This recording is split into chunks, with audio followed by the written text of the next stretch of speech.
What's up, Foxton? Fox here. Today we're taking a look at the Radeon 260X. Now, this has been sitting on my shelf since 2021. Back when I quit tech, I guess I bought this, I think just before I quit tech. Now, obviously, we're doing it again. And I am morbidly curious as to how this is going to go. The Radeon R7 260X has been compared to the GTX 750 since it came out in October of 2013 at a retail price of $139. So it wasn't exactly a high-end card, but it also wasn't their lowest end. That goes to the Radeon 240. It has a GPU clock of 1100 megahertz, 2048 megabytes or 2 gigs of GDDR5 RAM, a 1625 megahertz memory clock, 14 compute units, and draws 115 watts of power at max. Now it does have HDMI and a display port, so 2 ports that are still usable today. Shows that this thing isn't that old, but does it hold up in 2022?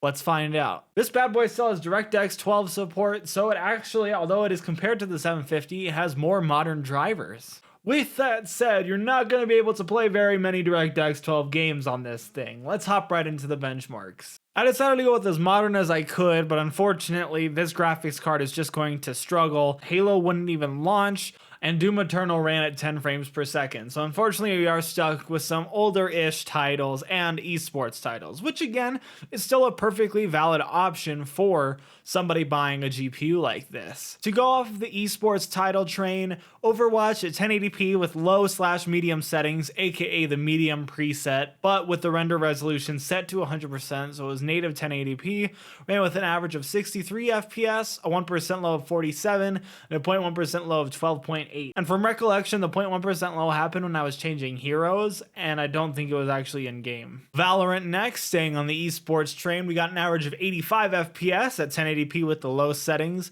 a 1% low of 64, and a 0.1% low of 13. Still a fantastic result. You're gonna have no problem playing Valorant on this machine. Next up is CSGO. For some reason, it doesn't like MSI Afterburner, even with all the tweaks and stuff that I've tried in the past. I just can't get it to work, but it just looked playable to me. I was seeing 90 FPS while recording in OBS, which is very difficult to do on a GPU like this. Either way, we saw playable frame rates even when recording, so you're looking at over 100 if I'm not recording on OBS. Now, PUBG, for some reason, had its render resolution set to 70 from 1080p, so about 720p with the low settings, ran with an average frame rate of 55, a 1% low of 15, and a 0.1% low of 7. So a good showing throughout. No issues playing PUBG on this, and again, we're talking about esports titles, and luckily PUBG has been optimized in recent years. It's crazy to think that this game is 5 years old. Alright, let's get into some AAA titles. Now, the first one is an oldie that got remastered, Skyrim Special Edition at 1080p with the medium settings, ran at 31 FPS with a 1% low of 20 and a 0.1% low of 10. So, not a fantastic showing, and I think that it would be wise to either play the original Skyrim instead of Skyrim Special Edition, or lower the render resolution and the settings. The Witcher 3, on the other hand, despite being what I would consider to be a more demanding game, ran fine. At 1080p with low and low post-processing, we saw an average frame rate of 34 with a 1% low of 16 and a 0.1% low of 9.